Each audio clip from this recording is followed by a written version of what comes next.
Hello guys, welcome back to this channel. Guys, इस video में हम लोग बात करेंगे सुज़लॉन एनर्जी लिमिटेड के ऊपर। लेकिन बातचीत करें उससे पहले आपसे दो रिक्वेस्ट करना चाहूँगा। पहली रिक्वेस्ट ये है गाइस कि अगर आप डीमैट अकाउंट ओपन कराना चाहते हैं तो डिस्क्रिप्शन बॉक्स में आपके लिए एक लिंक है, उसे क्लिक करके आप चाहें तो अपस्टॉक में अकाउंट ओपन करा सकते हैं। दूसरी रिक्वेस्ट ये है गाइस कि अगर आप इस चैनल को फाइनेंस मार्केट को फर्स्ट टाइम देख रहे हैं तो सब्सक्राइब करके बेल आइकन को जरूर से हिट करिएगा, ताकि आपको वीडियोज़ की नोटिफिकेशन मिलती रहें और आप सबसे पहले उसे देख पाएंगे। सुज़लॉन एनर्जी लिमिटेड आज 8 जून 2021 को 7.35 के ऊपर ओपन हुआ। 10 पैसे की गैप अप ओपनिंग होती है एनएसई पे और वहां से 6.90 का लो बनाया और 7.35 से हाई नहीं बनाता है। 6.90 के ऊपर, जो कि 4.83% डाउन है अपने लास्ट क्लोजिंग प्राइस 7.25 के कंपेयर में ट्रेड हो रहा है। लगभग 46.9 मिलियन शेयर्स ट्रेड हो चुके हैं। 1:07 का स्टेटस आपसे शेयर कर रहा हूँ। 4,69,93,220 शेयर्स ट्रेड हो चुके हैं, जहाँ पे 56.14% की डिलीवरी भी उठाई जा चुकी है 1 बजे तक की। वहीं हम बीएससी के ऊपर देखेंगे तो 84,56,465 शेयर्स ट्रेड हो चुके हैं, जहां पे 100% की डिलीवरी है और 6.91 के ऊपर ट्रेड हो रहा है। 6,111.38 करोड़ इसकी मार्केट कैप है। इस कंपनी का 52 वीक लो है 2.71 का और 52 वीक हाई है 8.68 का। देखिए, सुज़लॉन एनर्जी लिमिटेड में मेरा आज का सीधा सीधा क्वेश्चन ये है कि ये जो गिरावट दिख रही है आपको, क्या इस गिरावट को आपको मौके की तरह देखना चाहिए या फिर ये एक करेक्शन है और ये लंबा करेक्शन है? इसी के ऊपर बातचीत करेंगे। देखिए, सबसे पहले तो मैं आपको बताना चाहूँगा, जब ये अपने 6 की सीरीज़ में चल रहा था, 6 की सीरीज़ में अपने टॉप पे चल रहा था, यानी 6.90 के अराउंड चल रहा था, तो लोग इस बात को लेकर के शक कर रहे थे कि 7 रुपये के ऊपर जाएगा या नहीं जाएगा। काफ़ी डर लग रहा था लोगों को, लेकिन 7 रुपये के लेवल को ऊपर काफ़ी क्रॉस किया, काफ़ी अच्छा खासा ऊपर गया।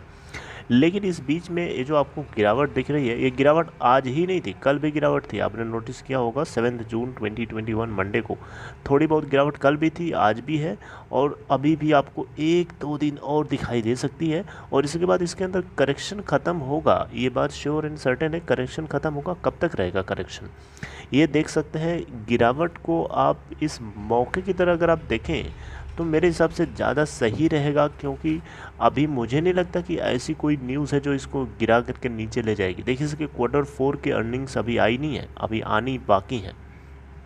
ओके, हो सकता है Q4 की अर्निंग्स कुछ इतनी अच्छी हो जाए कि ये आग लग सकती है। देखिए, इसका 7 का लेवल तो ब्रेक हो गया, आप इस बात को मानते हैं ना।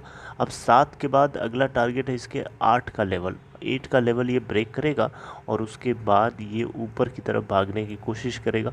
देखिए, मैं आपसे ये नहीं कह रहा हूँ कि आप यहाँ पे आइए और आंख बंद करके अभी बाइंग कर लीजिए। करेक्शन हो रहा है, करेक्शन के लोवेस्ट लेवल पे आप बाइंग करिए जितना हो सकता है पॉसिबल। देखिए, इसके टेक्निकल्स में अगर आप जाके देखेंगे तो मूविंग एवरेज में 7.01 का SMA, जो कि 5 डेज़ का मूविंग एवरेज है, इसके ऊपर बेयरिश है। बाकी सारे मूविंग एवरेजेस के ऊपर ये आपको बुलिश दिखाई देगा। देखिए, 7 की सीरीज़ में 7.53, 7.82 और 8.08, उससे ऊपर 3 रेजिस्टेंस रखे गए हैं और इन तीनों रेजिस्टेंसेस को एक क्रॉस करेगा जल्दी ही। देखिए, कंपनी के Q4 के अर्निंग्स काफ़ी मैटर करेंगे। इसके अलावा कंपनी को जो प्रोजेक्ट मिल रहे हैं अलग अलग तरीके से, ये सारे प्रोजेक्ट्स जो हैं कंपनी के स्टॉक प्राइस को डेफिनेटली मजबूत करने में सफल होंगे। देखिए, थोड़ी बहुत गिरावट तो हर जगह होती है, ऐसा थोड़ा है कि गिरावट नहीं होती है। जहाँ तेज़ी आती है उसके बाद गिरावट भी होती है, आंधी आता है, तूफान भी आता है, धूप होती है तो उसका अपोजिट छाँव भी होता है। उसी तरीके से जो गिरावट आपको दिख रही है, मुझे लगता है कि ये माइन्यूट करेक्शन है और एक करेक्शन ख़त्म हो जाएगा बहुत जल्दी ही, मुझे लगता है, जो कि पूरी तरीके से गलत भी हो सकता है। गाइस, इस चीज़ को एक्सेप्ट करिएगा।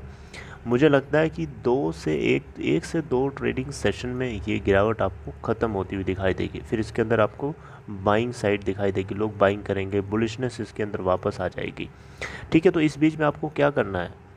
देखिए, आपको क्या करना है, अगर आप लॉस में हैं तो डेफिनेटली आप बेशक बने रहिए, एक गिरावट के चक्कर में आप पैनिक ना करिए। दूसरी चीज़ ये है कि अगर आप इसके अंदर फ्रेश पोजीशन बनाना चाहते हैं तो गिरावट के टाइम पे जो है आप एंट्री कर सकते हैं, लेकिन एंट्री उतने ही अमाउंट से करिए जितना आप रिस्क ले सकते हैं। रिस्क थोड़ा बहुत तो है, क्योंकि इतना आपके चाहने या ना चाहने से ऊपर नीचे तो होगा नहीं, समझ रहे हैं बात को। तो रिस्की इन द सेंस कि आप इसके अंदर अगर ये गिरावट होती है लंबे समय तक तो आप इसके अंदर स्टक फंस जाएंगे, ठीक है। तो उस फंसने की वजह से आप पैनिक करोगे बार बार। इसलिए अगर आप इस उम्मीद के साथ एंट्री कर रहे हो कि आप जो अमाउंट एंटर कर रहे हो इसके अंदर वो आपको तुरंत मिले ना मिले कोई उसकी गम नहीं है, तो फिर उस हिसाब से आप इसके अंदर अपनी पोजीशन ले सकते हैं और शॉर्ट टर्म के लिए आप चाहे लेकर के एग्जिट हो सकते हैं। बाकी लॉन्ग टर्म के लिए अगर आप रखना चाहते हैं तो लॉन्ग टर्म के लिए भी रख सकते हैं, राइट। मेरी रिकमेंडेशन ये नहीं है कि आप यहाँ पे एंट्री करिए आंख बंद करके, आप अपनी तरफ से भी एनालिसिस करिए, रिसर्च करिए, उसके बाद पोजीशन लीजिए और अपनी जिम्मेदारी के साथ लीजिए, किसी दूसरे के बोल देने से नहीं लीजिए, समझ रहे हैं बात को, ठीक है। दूसरा क्या बोल रहा है क्या कह रहा है उसको सुनिए समझिए और उसको इम्प्लीमेंट करने से पहले अपनी एनालिसिस करिए, फिर आप पोजीशन लीजिए।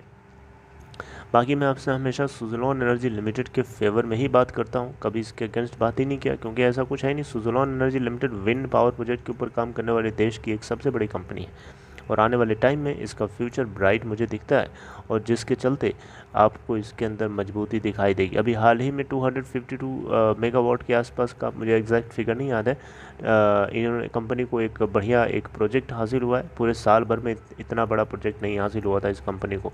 इसके अलावा केपी एनर्जी के साथ एक एग्रीमेंट भी साइन किया है कंपनी ने, जो कि मैंने आपको अलग अलग वीडियोज़ के लिए बताया था, राइट। तो इतना ही इस वीडियो में। आई होप कि आपको ये इन्फॉर्मेशन मेरी तरफ से जो बताई जा रही है समझ में आ रही है और आप इसको कहीं ना कहीं एक्सेप्ट कर रहे होंगे। तो गाइज़ आपका क्या ख्याल है इस गिरावट को लेकर के, आप किस तरीके से देखते हैं, आप मुझे कमेंट बॉक्स में बता सकते हैं। See you guys next time, till then take care.